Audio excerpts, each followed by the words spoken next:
सुधी, तुम जानती हो अघन में उसका ब्याह क्यों टल रहा है? पहले तुम्हारा ब्याह होगा। चंदर हंसकर बोला।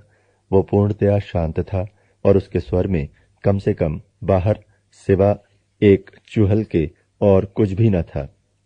मेरा ब्याह? मेरा ब्याह? आंखें फाड़कर, मुंह फैलाकर, हाथ नचाकर, कुतूहल भरे आश्चर्य से सुधा ने कहा और फिर हंस पड़ी, खूब हंसी। कौन करेगा मेरा ब्याह? बुआ, पापा करने ही नहीं देंगे। हमारे बिना पापा का काम ही नहीं चलेगा। और बाबू साहब, तुम किस पर आकर रंग जमाओगे? ब्याह मेरा। सुधा ने मुंह बिचकाकर उपेक्षा से कहा। नहीं सुधा, मैं गंभीरता से कह रहा हूं, 3-4 महीने के अंदर तुम्हारा ब्याह हो जाएगा। चंदर उसे विश्वास दिलाते हुए बोला। अरे जाओ, सुधा ने हंसते हुए कहा, ऐसे हम तुम्हारे बनाने में आ जाएं तो हो चुका। अच्छा जाने दो, तुम्हारे पास कोई पोस्ट कार्ड है? लाओ जरा इस कॉमरेड को एक चिट्ठी तो लिख दें। चंदर बात बदलकर बोला। पता नहीं क्यों इस विषय की बात के चलने में उसे जाने कैसा लगता था। कौन कॉमरेड? सुधा ने पूछा। तुम भी कम्युनिस्ट हो गए क्या? नहीं जी, वो बरेली का सोशलिस्ट लड़का कैलाश, जिसने झगड़े में हम लोगों की जान बचाई थी। हमने तुम्हें बताया नहीं था सब किस्सा उस झगड़े का, जब हम और पापा बाहर गए थे? हाँ, बताया था। उसे जरूर खत लिख दो, सुधा ने पोस्ट कार्ड देते हुए कहा। तुम्हें पता मालूम है? चंदर जब पोस्ट कार्ड लिख रहा था तो सुधा ने कहा, सुनो, उसे लिख देना कि पापा की सुधा पापा की जान बचाने के एवज में आपकी बहुत कृतज्ञ है और कभी अगर हो सके तो आप इलाहाबाद जरूर आवें। लिख दिया? हाँ, चंदर ने पोस्ट कार्ड जेब में रखते हुए कहा। चंदर, हम भी सोशलिस्ट पार्टी के मेंबर होंगे, सुधा ने मचलते हुए कहा। चलो, अब तुम्हें नई सनक सवार हुई। तुम क्या समझ रही हो सोशलिस्ट पार्टी को? राजनीतिक पार्टी है वो। ये मत करना कि सोशलिस्ट पार्टी में जाओ और लौट कर आओ तो पापा से कहो, अरे हम तो समझे पार्टी है, वहां चाय पानी मिलेगा, वहां तो सब लोग लेक्चर देते हैं। धत, हम कोई बेवकूफ हैं क्या? सुधा ने बिगड़ कर कहा। नहीं, सो तो तुम बुद्धि सागर हो, लेकिन लड़कियों की राजनीतिक बुद्धि कुछ ऐसी ही होती है, चंदर बोला। अच्छा रहने दो, लड़कियां न हो तो काम ही न चले, सुधा ने कहा। अच्छा सुधा, आज कुछ रुपए दोगी? हमारे पास पैसे खत्म हैं और सिनेमा देखना है जरा, चंदर ने बहुत दुलार से कहा। हाँ, जरूर देंगे तुम्हें, मतलबी कहीं के, सुधा बोली। अभी अभी तुम लड़कियों की बुराई कर रहे थे ना? तो तुम और लड़कियों में से थोड़ी ही हो, तुम तो हमारी सुधा हो, सुधा महान। सुधा पिघल गई। अच्छा, कितना लोगे? अपनी पॉकेट में से 5 रुपए का नोट निकाल कर बोली। इससे काम चल जाएगा? हाँ, आज जरा सोच रहे हैं पम्मी के यहाँ जाएं, तब सेकंड शो जाएं। पम्मी रानी के यहाँ जाओगे, समझ गए। तभी तुमने चाचा जी से ब्याह करने से इनकार कर दिया। लेकिन पम्मी तुमसे 3 साल बड़ी है, लोग क्या कहेंगे? सुधा ने छेड़ा। तो क्या हुआ जी, सब यूं ही चलता है। चंदर हंसकर टाल गया। तो फिर खाना यहीं खाए जाओ और कार लेते जाओ, सुधा ने कहा। मंगाओ, चंदर ने पलंग पर पैर फैलाते हुए कहा। खाना आ गया और जब तक चंदर खाता रहा, सुधा सामने बैठी रही और बिनती दौड़कर पूरी लाती रही। जब चंदर पम्मी के बंगले पर पहुंचा तो शाम होने में देर नहीं थी, लेकिन अभी फर्स्ट शो शुरू होने में देरी थी। पम्मी गुलाबों के बीच में टहल रही थी और बल्टी एक बहुत अच्छा सा सूट पहने लॉन पर बैठा था और घुटनों पर ठुड्डी रखे कुछ सोच विचार में पड़ा था। बल्टी के चेहरे पर का पीलापन भी कुछ कम था। वो देखने से इतना भयंकर नहीं मालूम पड़ता था, लेकिन उसकी आंखों का पागलपन अभी वैसा ही था और खूबसूरत सूट पहनने पर भी उसका हाल ये था कि एक कॉलर अंदर था और एक बाहर। पम्मी ने चंदर को आते देखा तो खिल गई। हेलो कपूर, क्या हाल है? पता नहीं क्यों आज सुबह से मेरा मन कह रहा था कि आज मेरे मित्र जरूर आएंगे, और शाम के वक्त तुम तो इतने अच्छे लगते हो जैसे वो जगमग सितारा जिसे देखकर कीट्स ने अपनी आखिरी सोनेट लिखी थी। पम्मी ने एक गुलाब तोड़ा और चंदर के कोट के बटन होल में लगा दिया। चंदर ने बड़े भय से बल्टी की ओर देखा कि कहीं गुलाब के तोड़े जाने पर वो फिर चंदर की गर्दन पर सवार न हो जाए। लेकिन बल्टी कुछ बोला नहीं।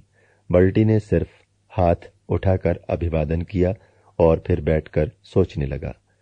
पम्मी ने कहा, आओ अंदर चलें, और चंदर और पम्मी दोनों ड्राइंग रूम में बैठ गए। चंदर ने कहा, मैं तो डर रहा था कि तुमने गुलाब तोड़कर मुझे दिया तो कहीं बल्टी नाराज न हो जाए, लेकिन वो कुछ बोला नहीं। पम्मी मुस्कुराई। हाँ, अब वो कुछ कहता नहीं, और पता नहीं क्यों गुलाबों से उसकी तबीयत भी इधर हट गई। अब वो उतनी परवाह भी नहीं करता। क्यों? चंदर ने ताज्जुब से पूछा। पता नहीं क्यों, मेरी तो समझ में ये आता है कि उसका जितना विश्वास अपनी पत्नी पर था वो इधर धीरे धीरे हट गया है, और इधर वो ये विश्वास करने लगा है कि सचमुच वो सार्जेंट को प्यार करती थी, इसलिए उसने फूलों को प्यार करना छोड़ दिया।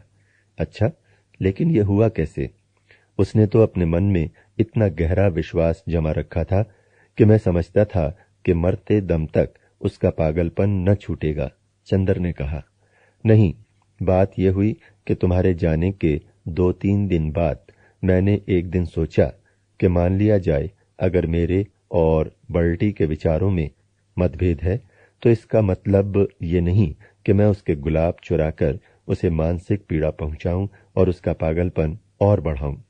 बुद्धि और तर्क के अलावा भावना और सहानुभूति का भी एक महत्व मुझे लगा, और मैंने फूल चुराना छोड़ दिया। 2-3 दिन वो बेहद खुश रहा, बेहद खुश, और मुझे भी बड़ा संतोष हुआ कि लो अब बल्टी शायद ठीक हो जाए। लेकिन तीसरे दिन सहसा उसने अपना खुरपा फेंक दिया, कई गुलाब के पौधे उखाड़ कर फेंक दिए और मुझसे बोला, अब तो कोई फूल भी नहीं चुराता, अब भी वो इन फूलों में नहीं मिलती। वो जरूर सार्जेंट के साथ जाती है, वो मुझे प्यार नहीं करती, हरगिज नहीं करती। और वो रोने लगा। बस उसी दिन से वो गुलाबों के पास नहीं जाता, और आजकल बहुत अच्छे अच्छे सूट पहनकर घूमता है और कहता है, क्या मैं सार्जेंट से कम सुंदर हूं? और इधर वो बिल्कुल पागल हो गया है, पता नहीं किससे अपने आप लड़ता रहता है।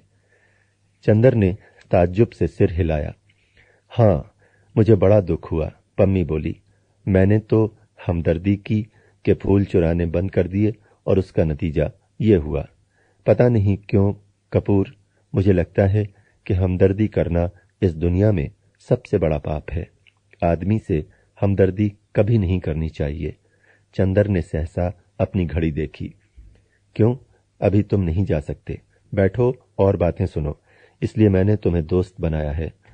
आज 2-3 साल हो गए मैंने किसी से बातें ही नहीं की हैं, और तुमसे इसलिए मैंने मित्रता की है कि बातें करूंगी। चंदर हंसा। आपने मेरा अच्छा उपयोग ढूंढ निकाला।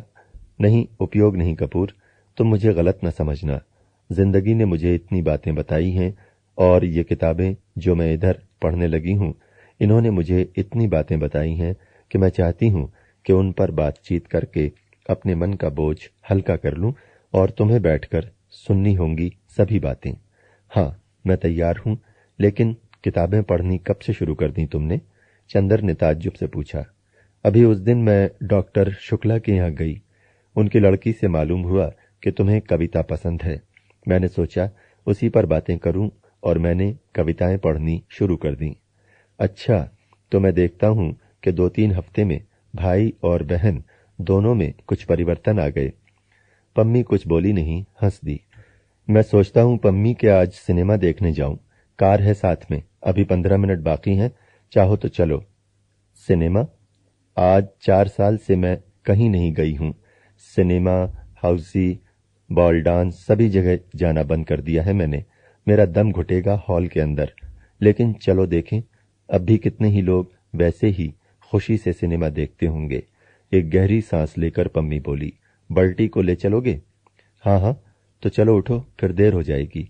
चंदर ने घड़ी देखते हुए कहा। पम्मी फौरन अंदर के कमरे में गई और एक जॉर्जेट का हल्का भूरा गाउन पहनकर आई। इस रंग से वो जैसे निखर आई। चंदर ने उसकी ओर देखा तो वो लजा गई और बोली, इस तरह से मत देखो, मैं जानती हूं ये मेरा सबसे अच्छा गाउन है। इसमें कुछ अच्छी लगती होंगी, चलो। और आकर उसने बेतकल्लुफी से उसके कंधे पर हाथ रख दिया। दोनों बाहर आए तो बर्टी लॉन पर घूम रहा था। उसके पैर लड़खड़ा रहे थे, लेकिन वो बड़ी शान से सीना ताने था। बर्टी, आज मिस्टर कपूर मुझे सिनेमा दिखलाने जा रहे हैं, तुम भी चलोगे? बर्टी ने सिर हिलाकर जोर से कहा। सिनेमा जाऊंगा? कभी नहीं, भूल कर भी नहीं। तुमने मुझे क्या समझा है, मैं सिनेमा जाऊंगा? धीरे धीरे उसका स्वर मंद पड़ गया। अगर सिनेमा में वो सार्जेंट के साथ मिल गई तो मैं उसका गला घोंट दूंगा। अपने गले को दबाते हुए बर्टी बोला, और इतनी जोर से दबा दिया अपना गला कि आंखें लाल हो गईं और खांसने लगा। खांसी बंद हुई तो बोला, वो मुझे प्यार नहीं करती, वो सार्जेंट को प्यार करती है, वो उसी के साथ घूमती है। अगर वो मिल जाएगी सिनेमा में तो मैं उसकी हत्या कर डालूंगा, तो पुलिस आएगी और खेल खत्म हो जाएगा। तुम जानते हो मिस्टर कपूर, मैं उससे कितनी नफरत करता हूं, कितनी नफरत करता हूं। और लेकिन नहीं, कौन जानता है मैं नफरत करता हूं, और वो मुझे कुछ समझ में नहीं आता, मैं पागल हूं, उफ। और वो सिर थाम कर बैठ गया। पम्मी ने चंदर का हाथ पकड़कर कहा, चलो, यहां रहने से उसका दिमाग और खराब होगा, आओ। दोनों आकर कार में बैठे। चंदर खुद ही ड्राइव कर रहा था। पम्मी बोली, बहुत दिन से मैंने कार नहीं ड्राइव की है, लाओ आज ड्राइव करूं। पम्मी ने स्टीयरिंग अपने हाथ में ले ली। चंदर इधर बैठ गया। थोड़ी देर में कार रीजेंट्स के सामने जा पहुंची। चित्र था सेलामी, वेयर शी डांस्ड। चंदर ने टिकट लिया और दोनों ऊपर बैठे। ऊपर भीड़ कम थी, सिर्फ 3-4 लोग थे। ये लोग दूर एक सीट पर जाकर बैठ गए। अभी न्यूज रील चल रही थी। सहसा पम्मी ने कहा, कपूर, सलामी की कहानी मालूम है? न। क्या ये कोई उपन्यास है? चंदर ने पूछा। नहीं, ये बाइबल की एक कहानी है। असल में एक राजा था, हेरात। उसने अपने भाई को मारकर उसकी पत्नी से अपनी शादी कर ली। उसकी भतीजी थी सेलामी, जो बहुत सुंदर थी और बहुत अच्छा नाचती थी। हेरात उस पर मुग्ध हो गया, लेकिन सेलामी एक पैगंबर पर मुग्ध थी। पैगंबर ने सेलामी के प्रणय को ठुकरा दिया।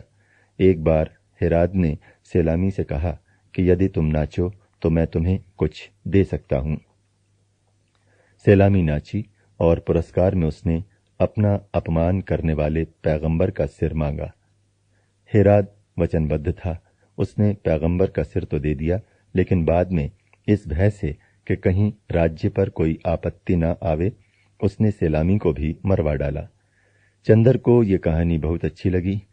तब तो चित्र बहुत ही अच्छा होगा, उसने सोचा। सुधा की परीक्षा है, वरना सुधा को भी दिखला देता। लेकिन क्या नैतिकता है इन पाश्चात्य देशों की कि अपनी भतीजी पर ही हेरात मुक्त हो गया। उसने कहा पम्मी से, लेकिन हेरात अपनी भतीजी पर ही मुग्ध हो गया तो क्या हुआ? ये तो सेक्स है मिस्टर कपूर। सेक्स कितनी भयंकर शक्तिशाली भावना है, ये भी शायद तुम नहीं समझते। अभी तुम्हारी आंखों में बड़ा भोलापन है, तुम रूप की आग के संसार से दूर मालूम पड़ते हो, लेकिन शायद 2-1 साल बाद तुम भी जानोगे कि यह कितनी भयंकर चीज है। आदमी के सामने वक्त बेवक्त, नाता रिश्ता, मर्यादा अमर्यादा कुछ भी नहीं रह जाता। वो अपनी भतीजी पर मोहित हुआ तो क्या?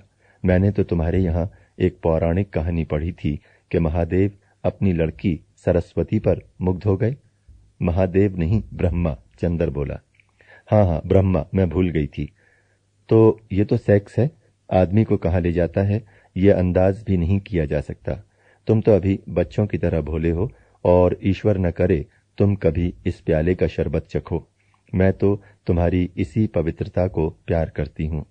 पम्मी ने चंदर की ओर देखकर कहा, तुम जानते हो मैंने तलाक क्यों दिया?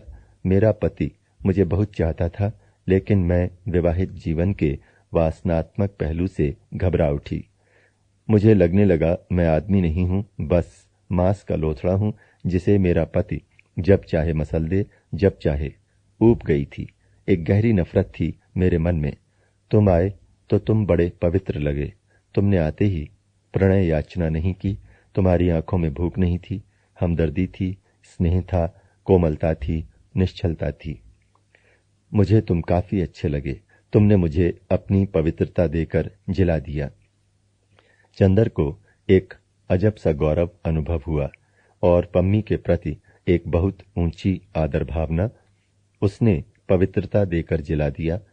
सहसा चंदर के मन में आया, लेकिन ये उसके व्यक्तित्व की पवित्रता किसकी दी हुई है? सुधा की है ना? उसी ने तो उसे सिखाया है कि पुरुष और नारी में कितने ऊंचे संबंध रह सकते हैं। क्या सोच रहे हो? पम्मी ने अपना हाथ कपूर की गोद में रख दिया। कपूर सिहर गया, लेकिन शिष्टाचारवश उसने अपना हाथ पम्मी के कंधे पर रख दिया। पम्मी ने 2 क्षण के बाद अपना हाथ हटा लिया और बोली, कपूर, मैं सोच रही हूं अगर ये विवाह संस्था हट जाए तो कितना अच्छा हो। पुरुष और नारी में मित्रता हो, बौद्धिक मित्रता और दिल की हमदर्दी। ये नहीं कि आदमी औरत को वासना की प्यास बुझाने का प्याला समझे और औरत आदमी को अपना मालिक। असल में बंधने के बाद ही पता नहीं क्यों संबंधों में विकृति आ जाती है। मैं तो देखती हूं कि प्रणय विवाह भी होते हैं तो वह असफल हो जाते हैं, क्योंकि विवाह के पहले आदमी औरत को ऊंची निगाह से देखता है, हमदर्दी और प्यार की चीज समझता है, और विवाह के बाद सिर्फ वासना की। मैं तो प्रेम में भी विवाह पक्ष में नहीं हूं और प्रेम में भी वासना का विरोध करती हूं, लेकिन हर लड़की ऐसी थोड़ी ही होती है। चंदर बोला, तुम्हें वासना से नफरत हो, लेकिन हर एक को नहीं। हर एक को होती है। लड़कियां बस वासना की झलक, एक हल्की सी हिरन, एक गुदगुदी पसंद करती हैं। बस उसी के पीछे उन पर चाहे जो दोष लगाया जाए, लेकिन अधिकतर लड़कियां कम वासना प्रिय होती हैं, लड़के ज्यादा। चित्र शुरू हो गया। वो चुप हो गई, लेकिन थोड़ी ही देर में मालूम हुआ कि चित्र भ्रमात्मक था। वो बाइबल की सेलामी की कहानी नहीं थी, वो एक अमेरिकन नर्तकी और कुछ डाकुओं की कहानी थी। पम्मी ऊब गई। अब जब डाकू पकड़कर सेलामी को एक जंगल में ले गए तो इंटरवल हो गया और पम्मी ने कहा, अब चलो। आधे ही चित्र से तबीयत ऊब गई। दोनों उठ खड़े हुए और नीचे आए। कपूर, अब की बार तुम ड्राइव करो, पम्मी बोली। नहीं, तुम ही ड्राइव करो, कपूर बोला। कहाँ चलें? पम्मी ने स्टार्ट करते हुए कहा। जहां चाहो, कपूर ने विचारों में डूबे हुए कहा। पम्मी ने गाड़ी खूब तेज चला दी। सड़कें साफ थीं। पम्मी का कॉलर फहराने लगा और उड़कर चंदर के गालों पर थपकियां लगाने लगा। चंदर दूर खिसक गया। पम्मी ने चंदर की ओर देखा और बजाय कॉलर ठीक करने के गले का एक बटन और खोल दिया और चंदर को पास खींच लिया। चंदर चुपचाप बैठ गया। पम्मी ने एक हाथ स्टीयरिंग पर रखा और एक हाथ से चंदर का हाथ पकड़े रही, जैसे वो चंदर को दूर नहीं जाने देगी। चंदर के बदन में एक हल्की सिहरन नाच रही थी। क्यों? शायद इसलिए कि हवा ठंडी थी, या शायद इसलिए कि उसने पम्मी का हाथ अपने हाथ से हटाने की कोशिश की। पम्मी ने हाथ खींच लिया और कार के अंदर की बिजली जला दी। कपूर चुपचाप ठाकुर साहब के बारे में सोचता रहा। कार चलती रही। जब चंदर का ध्यान टूटा तो उसने देखा कार मैकफरसन लेक के पास रुकी है। दोनों उतरे। बीच में सड़क थी। इधर नीचे उतरकर झील और उधर गंगा बह रही थी। 8 बजा होगा। रात हो गई थी। चारों तरफ सन्नाटा था, बस सितारों की हल्की रोशनी थी। मैकफरसन झील काफी सूख गई थी। किनारे किनारे मछली मारने के मचान बने थे। इधर आओ, पम्मी बोली, और दोनों नीचे उतरकर मचान पर जा बैठे। पानी का धरातल शांत था। सिर्फ कहीं कहीं मछलियों के उछलने या सांस लेने से पानी हिल जाता था। पास ही के नीवा गांव में किसी के यहाँ शायद शादी थी, जो शहनाई का हल्का स्वर हवाओं की तरंगों पर हिलता डुलता हुआ आ रहा था। दोनों चुपचाप खड़े थे। थोड़ी देर बाद पम्मी ने कहा, कपूर, चुपचाप रहो, कुछ बात मत करना। उधर देखो, पानी में सितारों का प्रतिबिंब देख रहे हो? चुप्पे से सुनो, ये सितारे क्या बातें कर रहे हैं। पम्मी सितारों की ओर देखने लगी। कपूर चुपचाप पम्मी की ओर देखता रहा। थोड़ी देर बाद सहसा पम्मी एक बांस से टिक कर बैठ गई। उसके गले के 2 बटन खुले हुए थे और उसमें से रूप की चांदनी फटी पड़ती थी। पम्मी आंखें बंद किए बैठी थी। चंदर ने उसकी ओर देखा और फिर जाने क्यों उससे देखा नहीं गया। वो फिर सितारों की ओर देखने लगा। पम्मी के कॉलर के बीच से सितारे टूट टूट कर बरस रहे थे। सहसा पम्मी ने आंखें खोल दी और चंदर का कंधा पकड़कर बोली, कितना अच्छा हो अगर आदमी हमेशा संबंधों में एक दूरी रखे, सेक्स ना आने दे। ये सितारे हैं, देखो कितने नजदीक हैं, करोड़ों बरस से साथ हैं, लेकिन कभी भी एक दूसरे को छूते तक नहीं, तभी तो संग निभ जाता है। सहसा उसकी आवाज में जाने क्या छलक आया कि चंदर जैसे मदहोश हो गया। बोली वो, बस ऐसा हो कि आदमी अपने प्रेमास्पद को निकटतम लाकर छोड़ दे, उसको बांधे ना। कुछ ऐसा हो कि होठों के पास खींचकर छोड़ दे। और पम्मी ने चंदर का माथा होठों तक लाकर छोड़ दिया। उसकी गरम गरम सांसें चंदर की पलकों पर बरस गईं। कुछ ऐसा हो कि आदमी उसे अपने हृदय तक खींचकर फिर हटा दे। और चंदर को पम्मी ने अपनी बाहों में घेर कर अपने वक्ष तक खींचकर छोड़ दिया। वक्ष की गरमाई चंदर के रोम रोम में सुलग उठी। वो बेचैन हो उठा। उसके मन में आया कि वो अभी यहां से चला जाए। जाने कैसा लग रहा था उसे। सहसा पम्मी बोली, लेकिन नहीं, हम लोग मित्र हैं, और कपूर तुम बहुत पवित्र हो, निष्कलंक हो, और तुम पवित्र रहोगे। मैं जितनी दूरी, जितना अंतर, जितनी पवित्रता पसंद करती हूं वो तुम में है और हम लोगों में हमेशा निभेगी, जैसे इन सितारों में हमेशा निभती आई है। चंदर चुपचाप सोचने लगा। वो पवित्र है। एकाएक उसका मन जैसे उबने लगा। जैसे एक विहग शिशु घबराकर अपने नीड़ के लिए तड़प उठता है, वैसे ही वो इस वक्त तड़प उठा सुधा के पास जाने के लिए। क्यों? पता नहीं क्यों। यहां कुछ है जो उसे जकड़ देना चाहता है। वो क्या करे? पम्मी उठी, वो भी उठा। बांस का मचान हिला, लहरों में हरकत हुई। करोड़ों साल से अलग और पवित्र सितारे हिले, आपस में टकराए और चूर चूर होकर बिखर गए। रात भर चंदर को ठीक से नींद नहीं आई। अब गर्मी काफी पड़ने लगी थी। एक सूती चादर से ज्यादा नहीं ओढ़ा जाता था और चंदर ने वो भी ओढ़ना छोड़ दिया था। लेकिन उस दिन रात को अक्सर एक अजब सी कंपकपी उसे झकझोर जाती थी और वो कसकर चादर लपेट लेता था। फिर जब उसकी तबीयत घुटने लगती थी तो वो उठ बैठता था। उसे रात भर नींद नहीं आई। बार बार झपकी आई और लगा कि खिड़की के बाहर के सुनसान अंधेरे में से अजब सी आवाजें आती हैं और नागिन बनकर उसकी सांसों में लिपट जाती हैं। वो परेशान हो उठता है।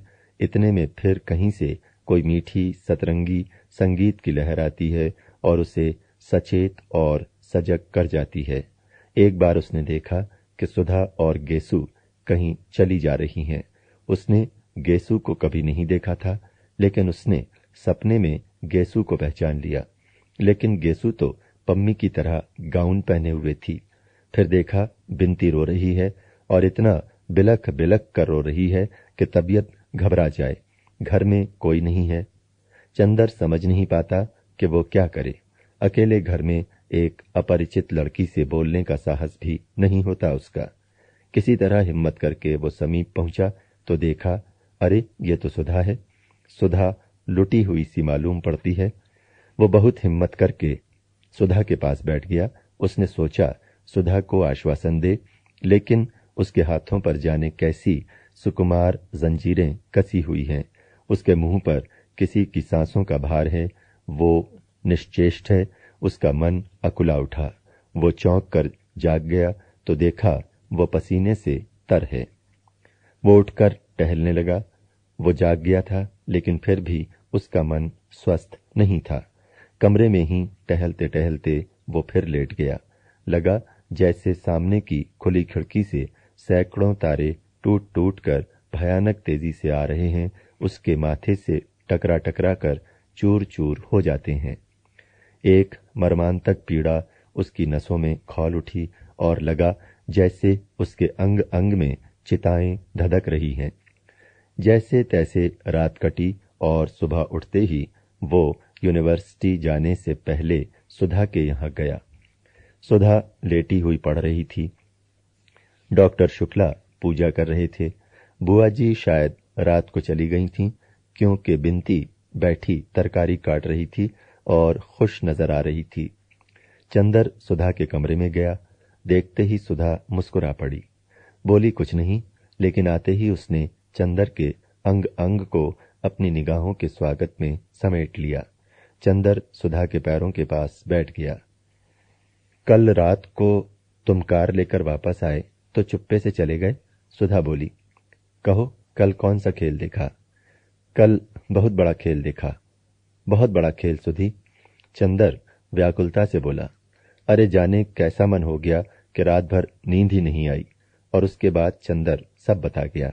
कैसे वो सिनेमा गया, उसने पम्मी से क्या बात की, उसके बाद कैसे कार पर उसने चंदर को पास खींच लिया, कैसे वे लोग मैकफरसन झील गए और वहां पम्मी पागल हो गई, फिर कैसे चंदर को एकदम सुधा की याद आने लगी, और फिर रात भर चंदर को कैसे कैसे सपने आए। सुधा बहुत गंभीर होकर मुंह में पेंसिल दबाए कोहनी टेके बस चुपचाप सुनती रही और अंत में बोली, तो तुम इतने परेशान क्यों हो गए चंदर? उसने तो अच्छी ही बात कही थी। ये तो अच्छा ही है कि ये सब जिसे तुम सेक्स कहते हो ये संबंधों में न आए। इसमें क्या बुराई है? क्या तुम चाहते हो कि सेक्स आए? कभी नहीं। तुम मुझे अभी तक नहीं समझ पाई। तो ठीक है, तुम भी नहीं चाहते कि सेक्स आए और वो भी नहीं चाहती कि सेक्स आए, तो झगड़ा क्या है? क्यों तुम उदास क्यों हो इतने? सुधा बोली बड़े अचरज से। लेकिन उसका व्यवहार कैसा है? चंदर ने सुधा से कहा। ठीक तो है, उसने बता दिया तुम्हें कि इतना अंतर होना चाहिए। समझ गए? तुम लालची आदमी, चाहते होगे ये भी अंतर न रहे, इसीलिए तुम उदास हो गए। छी। होठों में मुस्कुराहट और आंखों में शरारत की झलक छिपाते हुए सुधा बोली, तुम तो मजाक करने लगी। चंदर बोला। सुधा सिर्फ चंदर की ओर देखकर मुस्कुराती रही। चंदर सामने लगी हुई तस्वीर की ओर देखता रहा। फिर उसने सुधा के कबूतरों जैसे उजले मासूम नन्हे पैर अपने हाथ में ले लिए और भर्राई हुई आवाज में बोला, सुधा तुम कभी हम पर विश्वास न हार बैठना। सुधा ने किताब बंद करके रख दी और उठकर बैठ गई। उसने चंदर के दोनों हाथ अपने हाथों में लेकर कहा, पागल कहीं के, हमें कहते हो अभी सुधा में बचपन है और तुम में क्या है? वाहरे छुई मुई के फूल, किसी ने हाथ पकड़ लिया, किसी ने बदन छू लिया तो घबरा गए। तुमसे अच्छी लड़कियां होती हैं। सुधा ने उसके दोनों हाथ झकझोरते हुए कहा, नहीं सुधी, तुम नहीं समझती। मेरी जिंदगी में एक ही विश्वास की चट्टान है, वो हो तुम। मैं जानता हूं कि कितने ही जल प्रलय हूं, लेकिन तुम्हारे सहारे मैं हमेशा ऊपर रहूंगा। तुम मुझे डूबने नहीं दोगी। तुम्हारे ही सहारे मैं लहरों से खेल भी सकता हूं, लेकिन तुम्हारा विश्वास अगर कभी हिला तो मैं किन अंधेरी गहराइयों में डूब जाऊंगा, ये कभी मैं सोच नहीं पाता। चंदर ने बड़े कातर स्वर में कहा। सुधा बहुत गंभीर हो गई। क्षण भर वो चंदर के चेहरे की ओर देखती रही, फिर चंदर के माथे पर झूलती हुई एक लट को ठीक करती हुई बोली, चंदर, और मैं किसके विश्वास पर चल रही हूं, बोलो। लेकिन मैंने तो कभी नहीं कहा कि चंदर अपना विश्वास मत हारना। और क्या कहूं, मुझे अपने चंदर पर पूरा विश्वास है। मरते दम तक विश्वास रहेगा। फिर तुम्हारा मन इतना डगमगा क्यों गया?